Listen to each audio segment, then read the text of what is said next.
നമ്മൾ ഈ ഡയബറ്റീസും ഹൈപ്പർ ടെൻഷനൊക്കെ വളരെ നേരത്തെ കുഞ്ഞുങ്ങളിൽ ഇപ്പോൾ കണ്ടു തുടങ്ങിയിട്ടുണ്ട്.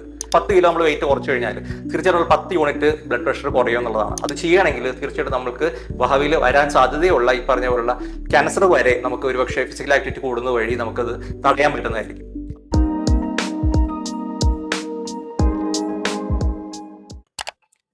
ഡയബറ്റീസ്, ഹൈപ്പർ ടെൻഷൻ ഈ ലൈഫ് സ്റ്റൈൽ ഡിസീസിന്റെ ഭാഗമായിട്ട് കാണുന്ന ഏറ്റവും പ്രധാനപ്പെട്ട 2 രോഗങ്ങളാണ്. ഇത് ചെറിയ പ്രായത്തിൽ നമ്മൾ കുഞ്ഞുങ്ങളെ ശ്രദ്ധിക്കുകയാണെങ്കിൽ ഒരുപക്ഷെ പാരമ്പര്യമായിട്ട് നമുക്ക് കിട്ടാവും. ഒരുപക്ഷെ അത് നീണ്ടു പോകാം, കുറച്ച് വൈകിയായിരിക്കും, 40-45 വയസ്സൊക്കെ കഴിഞ്ഞായിരിക്കും വരിക. പക്ഷേ കുഞ്ഞുങ്ങൾ ആക്ടിവിറ്റി കൂട്ടിയില്ലെങ്കിൽ, ഫിസിക്കൽ ആക്ടിവിറ്റി വളരെ കുറഞ്ഞു നിൽക്കുന്ന കുട്ടികൾ, അമിതമായിട്ടുള്ള ഭാരമുള്ള കുട്ടികൾ, പൊണ്ണത്തടി, ഫിസിക്കൽ ആക്ടിവിറ്റി വളരെ കുറവാണെങ്കിൽ നമ്മൾ ഈ ഡയബറ്റീസും ഹൈപ്പർ ടെൻഷനൊക്കെ വളരെ നേരത്തെ കുഞ്ഞുങ്ങളിൽ ഇപ്പോൾ കണ്ടു തുടങ്ങിയിട്ടുണ്ട്.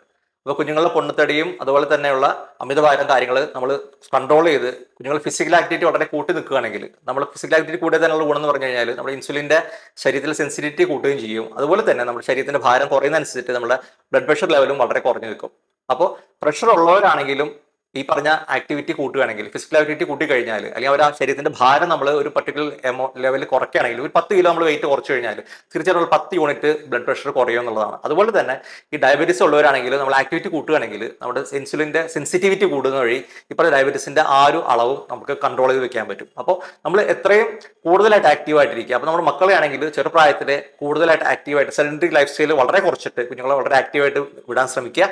അതുപോലെ തന്നെ നമ്മൾ ഇരുന്ന ഇരിപ്പിൽ ഒരുപാട് നേരം ഇരുന്ന് പണിയെടുക്കാതെ ഇടയ്ക്കിടയ്ക്ക് ഒന്ന് എഴുന്നേറ്റ് നമ്മൾ സീറ്റിൽ നിന്ന് മാറി നമ്മളൊന്ന് നടന്ന് ഒന്ന് സ്ട്രെച്ച് ചെയ്ത് നമ്മൾ ദൂരെ എവിടെയിലേക്ക് ഒന്നൊക്കെ നോക്കി കണ്ണിനും കുറച്ച് റെസ്റ്റ് കൊടുത്ത് ഈ പറഞ്ഞ രീതിയിൽ ജീവിക്കുകയാണെങ്കിൽ നമ്മുടെ ബ്ലഡ് സർക്കുലേഷൻ എപ്പോഴും നല്ല ഇമ്പ്രൂവ് ആയിരിക്കും. അതുപോലെ തന്നെ ശരീരത്തിൽ ഈ ക്ലോട്ട് മറ്റ് കാര്യങ്ങളൊക്കെ വരാനുള്ള സാധ്യത വളരെ കുറവായിരിക്കും. അപ്പോൾ ഫിസിക്കൽ ആക്ടിവിറ്റി വളരെ ഇമ്പോർട്ടൻ്റ് ആണ്, പ്രത്യേകിച്ചും ലൈഫ് സ്റ്റൈൽ ഡിസീസ് പ്രിവെന്റ് ചെയ്യാൻ വേണ്ടി. അപ്പോൾ ചുരുങ്ങിയത് എല്ലാ ദിവസവും നമ്മൾ ഒരു അരമണിക്കൂറെങ്കിലും നമ്മൾ ആക്ടിവിറ്റി ചെയ്യണം.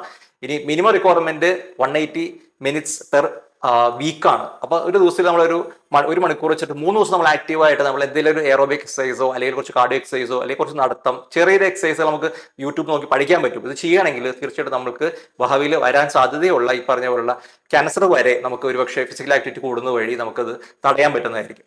അപ്പോൾ സമീകൃത ആഹാരവും വ്യായാമവും അതിലെ ഉറക്കവും നല്ല രീതിയിൽ ചിട്ടയുള്ള ജീവിത രീതിയും ലൈഫ് സ്റ്റൈലും ആണെങ്കിൽ നമുക്കൊരു പരിധിവരെ നമ്മൾ ഹെൽത്തി ആയിട്ട് നമ്മുടെ ആരോഗ്യം ഒരുപാട് നാളത്തേക്ക് നമുക്ക് കൊണ്ടുപോകാൻ പറ്റും.